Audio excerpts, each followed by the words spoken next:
जिला पंचायत चुनाव ward number 21 को लेकर बहुत ही कठिन माहौल बन गया है। यूं तो सभी जानते हैं कि वार्ड नंबर 22 और वार्ड नंबर 18 के गांवों से मिलकर ही वार्ड नंबर 21 बना है और यह भी सभी जानते हैं कि समाजवादी पार्टी के टिकट के लिए बहुत दावेदार सामने आए हैं। वार्ड नंबर 22 क्षेत्र के लोगों का ये कहना है कि प्रत्याशी वार्ड नंबर 22 क्षेत्र से ही होना चाहिए, जबकि वार्ड नंबर 18 के लोगों का यह कहना है कि प्रत्याशी वार्ड नंबर 18 से होना चाहिए। इसी के मद्देनजर आज ढक्का की जनता ने जनसभा का आयोजन किया और अपने क्षेत्र के नेता आकिब चौधरी का खुलकर समर्थन किया और यह तक कहा कि अगर पार्टी उन्हें मौका नहीं देती है तो हम निर्दलीय उन्हें चुनाव लड़ाएंगे। हमारे रिपोर्टर ने आकिब चौधरी से वार्ता की तो उन्होंने इन बातों को सिर्फ समर्थकों का प्रेम बताया है और यह कहा है कि वह कभी भी अपनी पार्टी और अपने नेता कमाल अख्तर के खिलाफ नहीं जा सकते। चलिए देखते हैं आगे क्या होता है। लेते रहिए चुनावी माहौल का मजा। आज शाम को हम रूबरू कराएंगे एक और मजबूत दावेदार नदीम चौधरी से और बुरावली से रहेंगे जफर जुरीद साहब। तो आज शाम का प्रोग्राम देखना न भूलें। फिलहाल ले चलते हैं आपको वार्ड नंबर 18 से जिला पंचायत सदस्य आकिब चौधरी के पास। इस प्रोग्राम का आयोजन आपके समर्थकों ने ही किया है या इसमें कुछ आपका भी योगदान रहा है?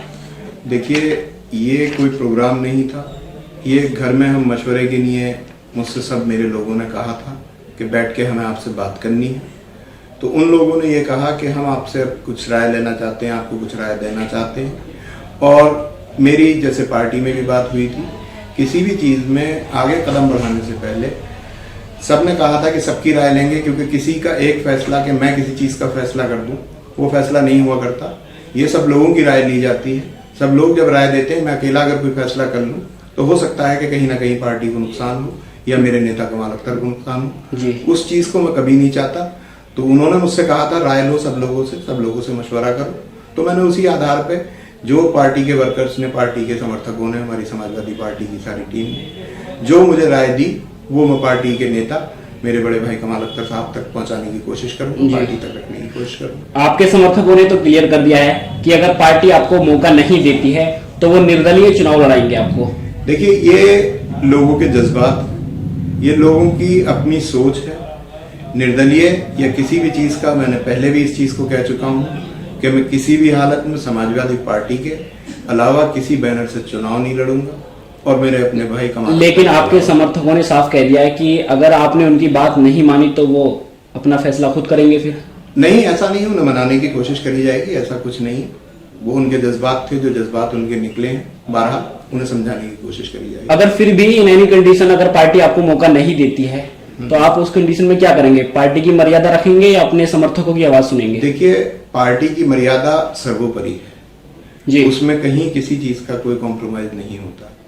उस कंडीशन में हमें पार्टी के लिए या तो हम उन वर्कर्स को राजी करेंगे या उन वर्कर्स की आवाज के लिए पार्टी को राजी करेंगे। जैसा कि आप भी जानते हैं कि समाजवादी दावेदारों की लिस्ट बहुत लंबी है और अगर आपको टिकट हो जाता है तो उससे कुछ लोग खफा हो जाते हैं, आपकी पार्टी के दावेदार। तो उन लोगों को एकजुट कैसे कर सकते हैं? आपके ढक्का से भी कुछ लोग ऐसे हो सकते हैं। देखिए, ऐसा है, जब एक घर होता है तो उसमें 4 बर्तन होते हैं और वो खटकते हैं, लेकिन रहते घर में ही जी। ऐसा नहीं है कि किसी को बाहर कर दिया जाता है। हर किसी को पूरे सम्मान के साथ, हर किसी को पूरे दिल के साथ, हर किसी से बात करी जाएगी। जिस भी हालात में जो भी है, अगर पार्टी ऐसा मुझसे कहती है तो मैं पूरी कोशिश करूंगा कि किसी आदमी को नाराज ना करूं, क्योंकि वो भी मेरे भाई हैं, सब मेरे बड़े हैं।